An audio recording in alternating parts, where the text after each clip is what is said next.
Acte 25/1-26/32. Après 3 jours, ils montèrent à Césarée, et ils allèrent trouver Félix. Ce dernier, ayant entendu parler de Paul, le fit venir et l'écouta, à propos de Jésus, le Christ. Paul expliquait la justice, la maîtrise de soi et le jugement à venir. Mais Félix, troublé, lui dit, « Pour le moment, va-t'en. Quand j'aurai du loisir, je te ferai mander. » Il espérait d'ailleurs que de l'argent lui serait donné par Paul. C'est pourquoi il le faisait convoquer souvent et s'entretenait avec lui. 2 ans s'écoulèrent ainsi, et Félix fut remplacé par Porcius Festus. Comme Félix voulait s'attirer la faveur des Juifs, il laissa Paul en prison. Festus arriva donc dans la province, et 3 jours après être monté à Jérusalem, il s'y rendit depuis Césarée. Les grands prêtres et les notables des Juifs portèrent plainte contre Paul devant lui, le suppliant et demandant à sa faveur une mesure contre Paul. Ils lui tendaient un guet-apens sur la route, afin de le tuer. Festus répondit qu'il fallait que Paul reste à Césarée et qu'il comptait y retourner bientôt. Il dit, « Que les hommes influents parmi vous descendent avec moi, et s'il y a une faute chez cet homme, qu'ils l'accusent. » Il demeura parmi eux pas plus de 8 ou 10 jours, et redescendit à Césarée. Le lendemain, s'installant au tribunal, il fit amener Paul. Lorsqu'il fut venu, les Juifs qui étaient descendus de Jérusalem se rangèrent autour de lui, apportant contre Paul de nombreux et graves griefs qu'il ne parvenait pas à prouver. Paul se défendit lui-même, disant, « Je n'ai commis aucune faute ni contre la loi des Juifs, ni contre le temple, ni contre César. » Mais Festus, voulant plaire aux Juifs, répondit à Paul, « Veux-tu monter à Jérusalem et y être jugé sur ces choses, en ma présence ?» Paul dit, « Je suis au tribunal de César, là où je dois être jugé. Je n'ai fait tort à aucun de vous, vous le savez bien. Si j'ai commis une faute ou fait quelque chose qui mérite la mort, je ne me dérobe pas à la mort. Mais s'il n'y a rien dans les accusations de ceux-ci contre moi, personne ne peut me livrer à eux. J'en appelle à César. » Festus, ayant conféré avec son conseil, répondit, « Tu en as appelé à César tu iras. » Après que quelques jours furent passés, le roi Agrippa et Bérénice arrivèrent à Césarée pour saluer Festus. Comme il séjournait là plusieurs jours, Festus exposa le cas de Paul au roi, disant, « Il y a ici un homme que Félix a laissé en état d'arrestation. Lors de mon séjour à Jérusalem, les grands prêtres et les anciens des Juifs m'ont porté plainte contre lui, demandant sa condamnation. Je leur ai répondu que les Romains n'ont pas coutume de livrer un homme avant que l'accusé n'ait vu ses accusateurs en face et n'ait eu la possibilité de se défendre de l'accusation. Ils sont donc venus ici avec moi, et sans aucun délai, le lendemain, je me suis assis au tribunal et j'ai fait amener cet homme. Quand ses accusateurs se sont levés, ils n'ont produit contre lui aucune des fautes graves que je supposais. Ils avaient contre lui des discussions sur leur propre religion et sur un certain Jésus, mort, que Paul affirme vivant. Ne sachant pas comment résoudre ces questions, je lui demandai s'il voulait aller à Jérusalem pour y être jugé sur ces faits. Mais Paul en appela à être retenu pour le jugement de l'empereur, et j'ordonnai qu'il soit gardé jusqu'à ce que je le renvoie à César. Agrippa dit à Festus, « Moi aussi, j'aimerais entendre cet homme. » Festus répondit, « Demain, tu l'entendras. » Le lendemain, Agrippa et Bérénice arrivèrent avec beaucoup d'apostrophes pompa, et ils entrèrent dans la salle d'audience avec les tribuns et les hommes importants de la ville. Festus fit amener Paul. Festus dit, « Roi Agrippa, et vous tous qui êtes ici présents avec nous, vous voyez cet homme contre lequel tout le peuple des Juifs a fait appel à moi, à Jérusalem et ici, en criant qu'il ne devait plus vivre. Je n'ai trouvé en lui rien qui mérite la mort. Mais comme il en a appelé à l'empereur, j'ai décidé de l'envoyer. Je n'ai pas de fait précis à lui reprocher à soumettre à notre maître. C'est pourquoi je l'ai fait comparaître devant vous, et surtout devant toi, roi Agrippa, afin qu'après cet interrogatoire, je puisse avoir quelque chose à écrire. Il me semble en effet inutile d'envoyer un prisonnier sans indiquer les charges retenues contre lui. » Chapitre 26. Agrippa dit à Paul, « Il t'est permis de parler en ta faveur. » Paul, étendant la main, commença sa défense. « Je crois que tu es connaisseur de toutes les coutumes et de toutes les questions qui animent les Juifs, roi Agrippa. C'est pourquoi je t'en supplie, écoute-moi avec patience. Tous les Juifs savent quelle a été ma vie dès ma jeunesse, comme dès le début j'ai vécu au sein de ma nation, à Jérusalem. Ils savent, si seulement ils voulaient le dire, que j'ai vécu en pharisien, selon la secte la plus rigoureuse de notre religion. Et maintenant, je me tiens ici pour être jugé sur l'espérance promise par Dieu à nos pères, cette espérance que nos 12 tribus espèrent atteindre en servant Dieu avec ferveur, nuit et jour. C'est pour cette espérance, ô roi, que les Juifs m'accusent. Pourquoi jugerait-on incroyable parmi vous que Dieu ressuscite les morts? Pour ma part, j'avais cru devoir faire beaucoup d'actions contre le nom de Jésus de Nazareth. Et c'est ce que j'ai fait à Jérusalem. J'ai mis en prison beaucoup de saints, ayant reçu le pouvoir des grands prêtres, et quand on les mettait à mort, j'apportais mon suffrage. Dans toutes les synagogues, je les punissais souvent, les forçant à blasphémer. Et dans ma fureur contre eux, je les persécutais jusqu'à dans les villes étrangères. Sur ces entrefaites, comme j'allais à Damas, muni des pouvoirs et de la mission des grands prêtres, à midi, sur la route, au roi, je vis une lumière venue du ciel, plus brillante que le soleil, qui environna moi et ceux qui m'accompagnaient. Nous tombâmes tous par terre, et j'entendis une voix qui me disait en langue hébraïque, « Saul, Saul, pourquoi me persécutes-tu? Il te sera dur de regimber contre l'aiguillon. » Je dis, « Qui es-tu, Seigneur ?» Et le Seigneur dit, « Je suis Jésus, celui que tu persécutes. Mais relève-toi, tiens-toi debout, car je t'ai paru pour t'établir serviteur et témoin de ce que tu as vu, et de ce qui me sera montré. Je t'en délivre, moi, le peuple juif et les païens, vers lesquels je t'envoie, pour leur ouvrir les yeux, afin qu'ils passent des ténèbres à la lumière, et de la puissance de Satan à Dieu, pour qu'ils reçoivent par la foi en moi le pardon des péchés et une part dans l'héritage des saints. C'est pourquoi, roi Agrippa, je n'ai pas été désobéissant à la vision céleste. Mais j'ai d'abord annoncé à Damas, puis à Jérusalem, dans toute la Judée, et aux païens, qu'ils devaient se repentir et se convertir à Dieu, en accomplissant des œuvres conformes à leur repentir. C'est pour cela que les Juifs m'ont saisi dans le temple et ont tenté de me tuer.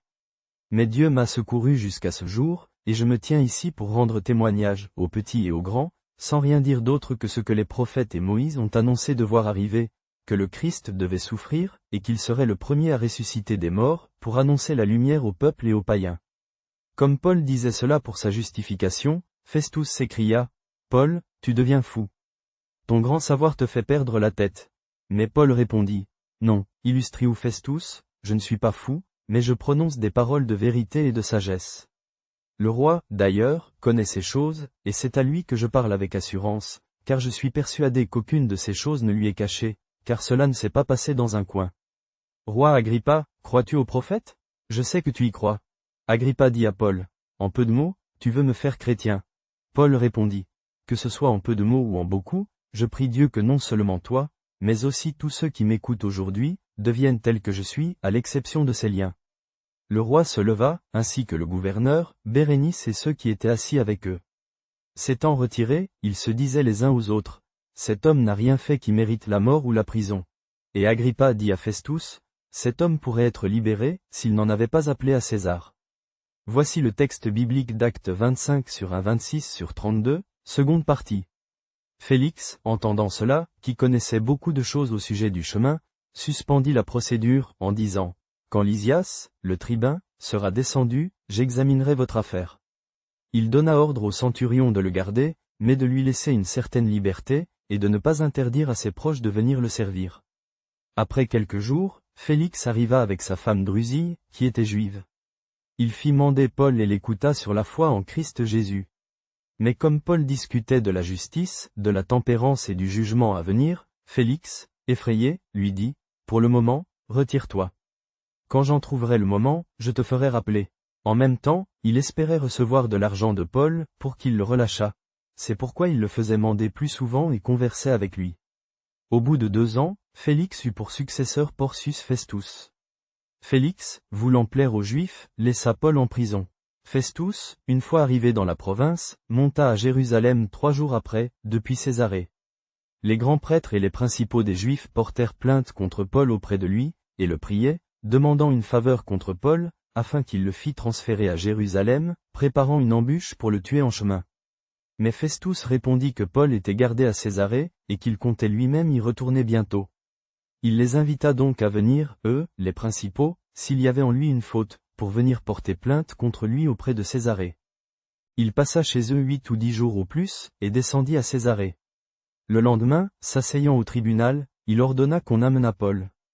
Lorsqu'il fut arrivé, les Juifs qui étaient descendus de Jérusalem se rangèrent autour de lui, apportant contre Paul de nombreux et graves griefs qu'il ne pouvait prouver. Paul se défendit ainsi, ni contre la loi des Juifs, ni contre le temple, ni contre César, je n'ai commis aucun péché. Festus, voulant plaire aux Juifs, répondit à Paul, « Veux-tu monter à Jérusalem et y être jugé sur ces accusations devant moi ?» Paul dit, « Je suis au tribunal de César, où je dois être jugé. Je n'ai fait aucun tort aux Juifs, comme tu le sais très bien. » Si j'ai commis une faute ou un crime digne de mort, je n'hésite pas à mourir. Mais si rien de ce dont ces gens m'accusent n'est vrai, personne ne peut me livrer à eux. J'en appelle à César. Festus, après avoir conféré avec son conseil, répondit. Tu en as appelé à César tu iras. Quelques jours après, le roi Agrippa et Bérénice arrivèrent à Césarée pour saluer Festus. Comme ils passaient plusieurs jours là, Festus exposa au roi l'affaire de Paul, en disant, il y a ici un homme, laissé en prison par Félix, et qui, lorsque les grands prêtres et les anciens des Juifs me saisirent à Jérusalem, portèrent contre lui des accusations. Je leur répondis qu'il n'est pas de coutume pour les Romains de livrer un homme avant que l'accusé n'ait pu faire face à ses accusateurs et n'ait eu l'occasion de se défendre sur les accusations. Car, lorsqu'ils furent venus ici, sans délai, je m'assis au tribunal le lendemain et ordonnai que l'homme soit amené. Quand les accusateurs se levèrent, ils n'apportèrent aucune des accusations graves que j'attendais, mais ils avaient des controverses avec lui concernant leur propre religion et un certain Jésus, mort, que Paul affirmait être vivant. Et n'étant pas compétent pour juger de telles questions, je lui demandai s'il voulait aller à Jérusalem et y être jugé sur ses affaires. Mais quand Paul en a appelé pour être réservé jusqu'à ce que sa cause soit jugée par l'empereur, je l'ai ordonné de le garder jusqu'à ce que je puisse l'envoyer à César. Chapitre 26. Alors Agrippa dit à Paul, tu as la permission de parler pour toi-même. Paul, ayant fait un signe de la main, commença sa défense. Je pense que tu es heureux, roi Agrippa, de ce que je vais me défendre devant toi aujourd'hui, de toutes les choses dont je suis accusé par les Juifs. Je pense surtout que tu connais bien toutes les coutumes et toutes les questions qui se posent parmi les Juifs. C'est pourquoi je t'en prie, écoute-moi patiemment.